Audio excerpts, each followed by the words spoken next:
Today we're going to try and, well, we're not going to try, I'm going to show you how to make a butternut squash gnocchi.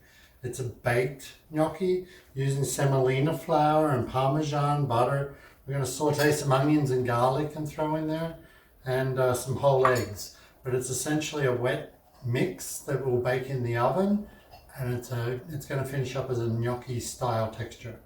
So first we have to clean our butternut squash.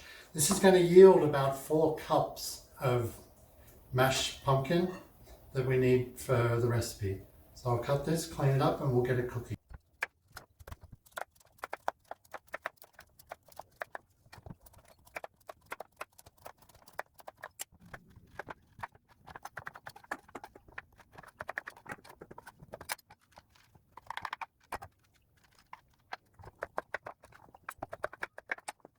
So we have our cut butternut squash, and we're just going to cook it until it's soft and we can mash it. And we're going to place that in our salted hot water, and we're going to bring that to the boil and cook it until it's soft. So our butternut squash is nice and soft, so we're just going to strain the water off this and mash it up like a mashed potato. So we've mashed our pumpkin, and we're going to just hold that until we need it for our next step. Our next step for the butternut squash gnocchi is to take our small diced small white onion, a tablespoon of garlic, it's crushed garlic, tablespoon, 125 grams of butter, and add that to the pan. Now we're just going to saute the onion and the garlic together and cook it in the butter until it's soft and opaque. Now our onions have been cooking, and when I say opaque, you can tell that the onion has lost its white color. So the onions have been frying in the butter, and they're not as white, and they're more see-through. So that's what we mean by becoming opaque. Now they're ready to add to the butternut squash.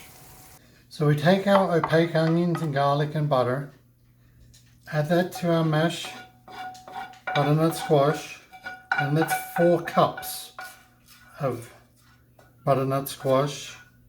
It's been mashed up. It's best to take a whisk. It's going to break up the butternut squash well to incorporate the parmesan and the semolina. So we're going to add 1 cup of grated parmesan. I'm going to add 1 cup of semolina,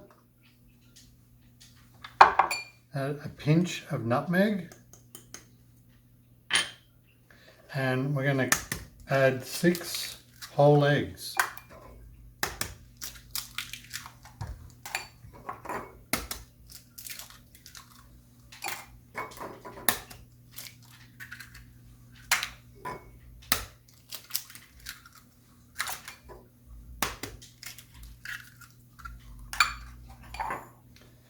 We want to add just our seasoning, salt and pepper. And this is just to taste,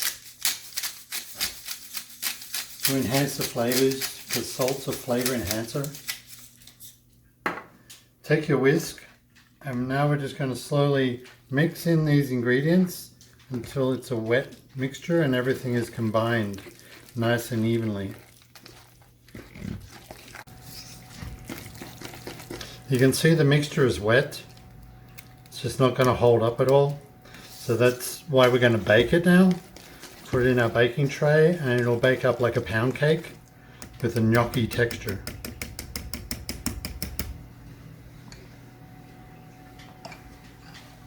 So I've taken a baking tray, and I've just sprayed and lined the tray with baking paper, and make sure that it's up the sides a little bit. I'm just going to take some non-stick spray again and lightly spray the paper to make sure it comes away from there. And just take the butternut squash mixture,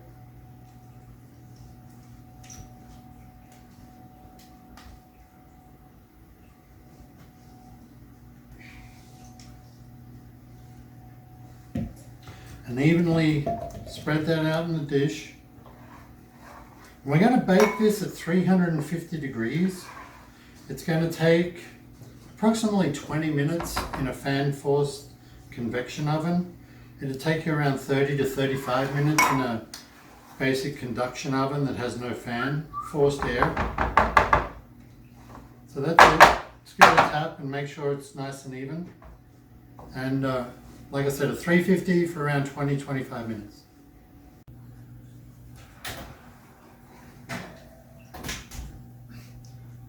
So the baked butternut squash gnocchi is ready.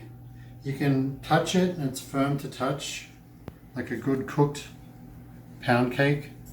If you want to make 100% sure, you can put a skewer in there and make sure it comes out clean. But it's done. Now what we're going to do is I'm going to grill some asparagus, green zucchini and yellow zucchini, summer squash, and present the butternut squash gnocchi with some grilled vegetables, some pesto that we made, and some Ukrainian salsa.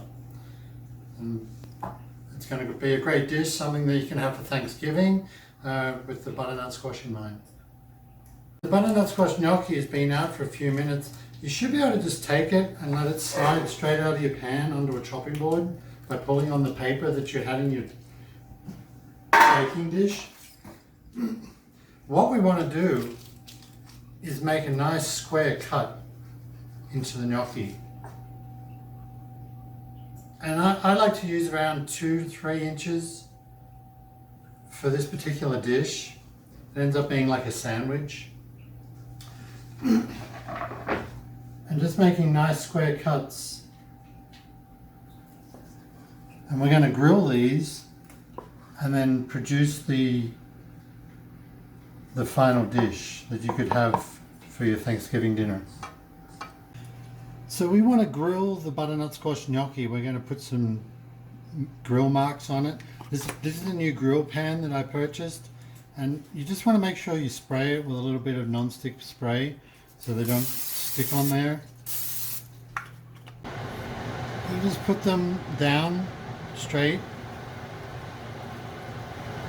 And what we're looking for is a dark grill mark on each side of them.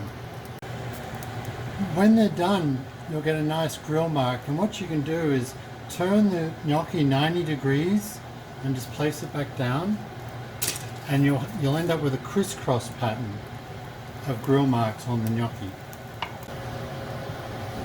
So now we've got our crisscross pattern on our gnocchi. We're going to set those aside and keep them warm in the oven while we grill our vegetables. For grilling the vegetables, you just want to take a bowl with a sliced zucchini and summer squash and asparagus, and just add a tiny amount of oil just to coat them, and give them a toss in the pan so they're evenly just coated in the oil. And that allows then your salt and pepper to stick to the grilled vegetables while they're also grilling in the pan. And that's what we're going to fill our sandwich with.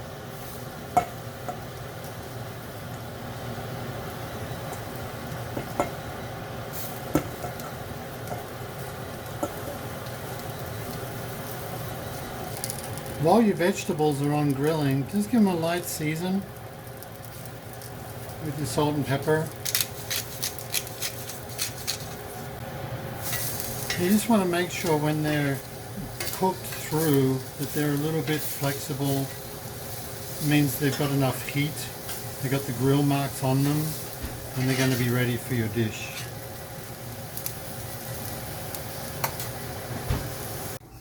So our zucchini and summer squash, asparagus are all ready. I've got our grilled butternut squash gnocchi that I did before. It's been staying warm in the oven. So we're going to place our first piece down. I want to add a couple of pieces of asparagus. And then alternate with your green and gold zucchini and summer squash. You can be as creative as you wish to be, and you could use roasted red peppers, things like that. But because we have our beautiful red chutney and our pesto that's going to go with it today, we're just going to use these vegetables. We place our piece of grilled butternut squash gnocchi on top.